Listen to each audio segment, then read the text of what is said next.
Space में हर दिन हर पल कुछ न कुछ घटता रहता है। अक्सर ऐसी घटनाएं भी होती हैं जिनसे इंसान और धरती को खतरा हो जाता है।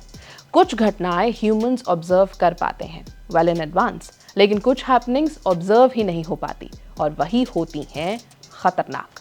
जैसे कि ट्रिया एटलस। ये जब आ रहा था तब हमने इसे पकड़ तो लिया, पर क्या ये धरती पर टकराएगा, इस पर कंटिन्यूअस अध्ययन करना पड़ा था।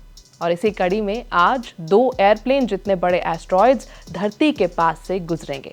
पर क्या ये धरती से टकराएंगे? क्या ये धरती के आसपास लगे सैटेलाइट्स को तबाह कर देंगे? नमस्कार, मेरा नाम है श्वेता शर्मा और आज खतरा बड़ा है या नहीं, बात इसी पर। नासा के अपडेटेड एस्ट्रॉयड वॉच लिस्ट के मुताबिक 29 अप्रैल 2026 यानी आज धरती के पास 2 एयरप्लेन साइज्ड NEOs यानी नियर अर्थ ऑब्जेक्ट्स गुजरने वाले हैं।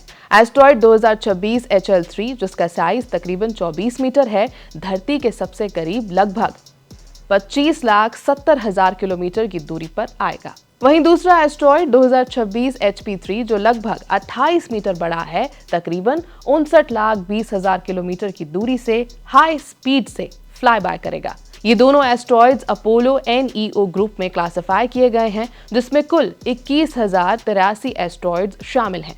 इस ग्रुप में से 2,130 एस्ट्रॉयड्स को PHOs यानी पोटेंशियली हजार्डस एस्ट्रॉयड्स के रूप में आइडेंटिफाई किया गया है।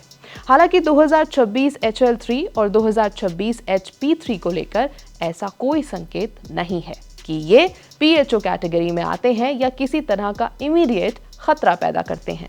अब सवाल ये है कि क्या ये एस्ट्रॉयड्स सैटेलाइट्स को हिट कर सकते हैं? इसके लिए डिस्टेंस समझना जरूरी है। धरती के आसपास सैटेलाइट्स आमतौर पर LEO यानी लो अर्थ ऑर्बिट में होते हैं, जो कि 80 से 2000 किलोमीटर के बीच होता है। इंटरनेशनल स्पेस स्टेशन ISS तकरीबन 400 किलोमीटर की दूरी पर ऑर्बिट करता है। इसके अलावा कई सैटेलाइट्स जियो स्टेशनरी ऑर्बिट यानी GEO में रहते हैं, जो लगभग 35,786 किलोमीटर दूर होते हैं और कम्युनिकेशन और नेविगेशन के लिए इस्तेमाल होते हैं, जबकि ये दोनों एस्ट्रॉयड्स लाखों किलोमीटर दूर से गुजर रहे हैं। इसलिए सैटेलाइट्स या स्पेस मिशंस पर कोई सीधा खतरा नहीं है। कुल मिलाकर फिलहाल धरती के लिए सिचुएशन सेफ मानी जा रही है।